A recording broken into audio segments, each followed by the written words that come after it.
Aujourd'hui, j'aimerais bien vous parler des 5 moments qui m'ont procuré le plus d'émotions dans le MCU. Le premier, c'est tout d'abord la fin d'Infinity War. À la fin d'Infinity War, tout le monde au cinéma, on était dévastés. Forcément, on est à une réunion de tous les personnages qu'on a suivis depuis 15 ans. Tout était incroyable, le film était incroyable, que la réunion de tout le monde au Wakanda, les batailles extraordinaires. Et la fin du film, où on a tous les héros qui disparaissent, on a perdu, Thanos a gagné, tous les héros disparaissent. On a Rocket qui pleure parce qu'on a Groot qui disparaît devant lui. On a la disparition de Peter avec Tony, quand on voit leur relation qui sont construites au fur et à mesure des films, avec Civil War, avec les films de Spider-Man.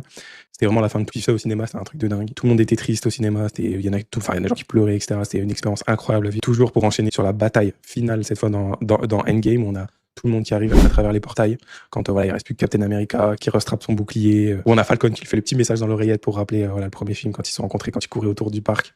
Et où t'as tout le monde qui arrive avec la musique, un par un. Tout le monde se réunit. Et à la fin où t'as Captain qui dit avec tout le monde qui est aligné avec le plan, tout le monde marche aligné.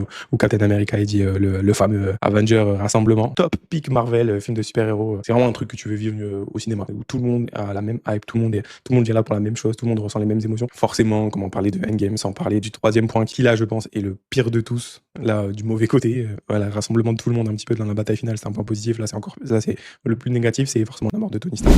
Au cinéma, là, on a vu les émotions précédentes, tout le monde était content sur la bataille finale.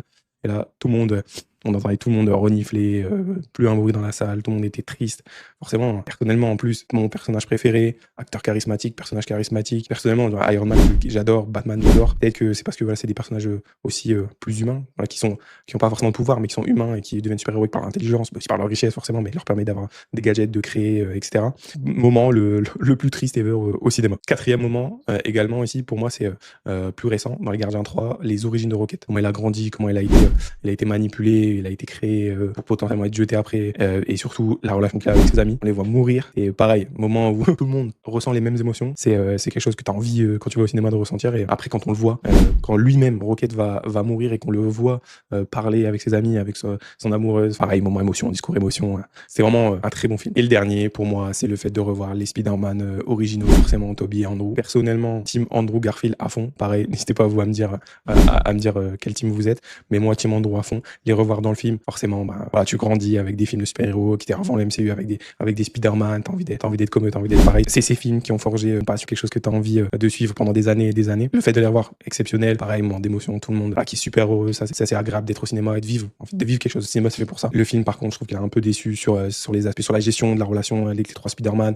et aussi leur apparition, déjà rien que leur apparition, ils apparaissent dans un appartement, dans une cuisine, avec des portails faits par Ned. Je trouve ça un petit peu un peu facile, un peu limité, et c'est un peu dommage.